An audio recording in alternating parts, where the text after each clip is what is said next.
Hello, and thank you for joining me in Annie Stories. Today's fairy tale is called The Wolf and the Fox from the Brothers Grimm book. Let's get started, shall we? The Wolf and the Fox. A wolf and a fox once lived together. The fox, who was the weaker of the two, had to do all the hard work, which made him anxious to leave his companion. One day, passing through a wood, the wolf said, "Red Fox, get me something to eat, or I shall eat you." The fox answered, "I know a place where there are a couple of nice young lambs.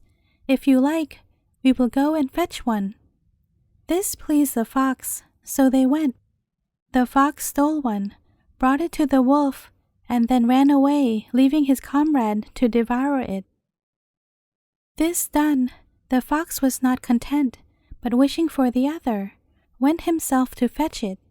And being very awkward, the old sheep saw him and began to cry and bleated so horribly that the farmer's people came running to see what was the matter. Of course they found the fox there and beat him so unmercifully that, howling and limping, he returned to the fox. "You had already showed me how, so I went to fetch the other lamb," said he, "but the farmer's people discovered me and had nearly killed me." "Why are you such a glutton?" replied the fox. The next day they went again into the fields. "Red Fox," said the wolf, "get me something quickly to eat, or I shall eat you." "Well," replied the fox, "I know a farm where the woman is baking pancakes this evening. Let us go and fetch some." They went accordingly, and the fox, slipping round the house, peeped and sniffed so long that he found out at last where the dish stood.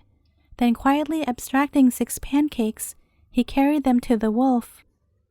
"Here is something for you to eat," said he, and then went away. The wolf had swallowed the 6 pancakes in a very short space of time, and said, "I should very much like some more." But going to help himself, he pulled the dish down from the shelf. It broke into 1,000 pieces, and the noise, in addition, brought out the farmer's wife to discover what was the matter. Upon seeing the wolf, she raised an alarm that all the people came with sticks or any weapon they could snatch. The consequence was that the wolf barely escaped with his life. He was beaten so severely that he could scarcely hobble to the wood where the fox was. "Pretty mischief you had led me into," said the wolf, when he saw him. "The peasants have caught and nearly flayed me." "Why, then, are you such a glutton?" replied the fox. Upon a third occasion, being out together, and the wolf only able with difficulty to limp about, he nevertheless said again, "Red Fox, get me something to eat, or I shall eat you." "Well," said the fox, "I know a man who has been butchering, and has all the meat salted down in a tub of his cellar. We will go and fetch it." "That will do," said the wolf, "but I must go with you, and you can help me to get off if anything should happen." The fox then showed him all the byways, and at last they came to the cellar, where they found meat in abundance, which the wolf instantly greedily attacked, saying at the same time to himself, "Here there is no occasion to hurry." The fox also showed no hesitation, only, while eating, he looked sharply about him, and ran occasionally to the hole by which they had entered, in order to try if he was still small enough to get out by the same way he had come in.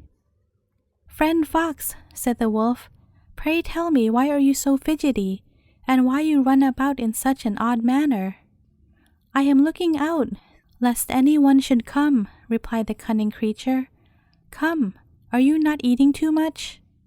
"I am not going away," said the wolf, "until the tub is empty.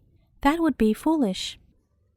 In the meantime, the farmer, who had heard the fox running about, came into the cellar to see what was stirring, and upon the first sight of him, the fox with one leap was through the hole and on his way to the wood. But when the wolf attempted to follow, He had so increased his size by his greediness that he could not succeed, and stuck in the hole, which enabled the farmer to kill him with his cudgel. The fox, however, reached the wood in safety and rejoiced to be freed from the old glutton. The end. Thank you for listening. Please consider subscribing to my channel if you enjoyed my content thus far. I also wanted to let you know that I now have a Facebook page for Anny stories as well. You can check out the link in the description below. Thanks again for all your wonderful support, and see you tomorrow.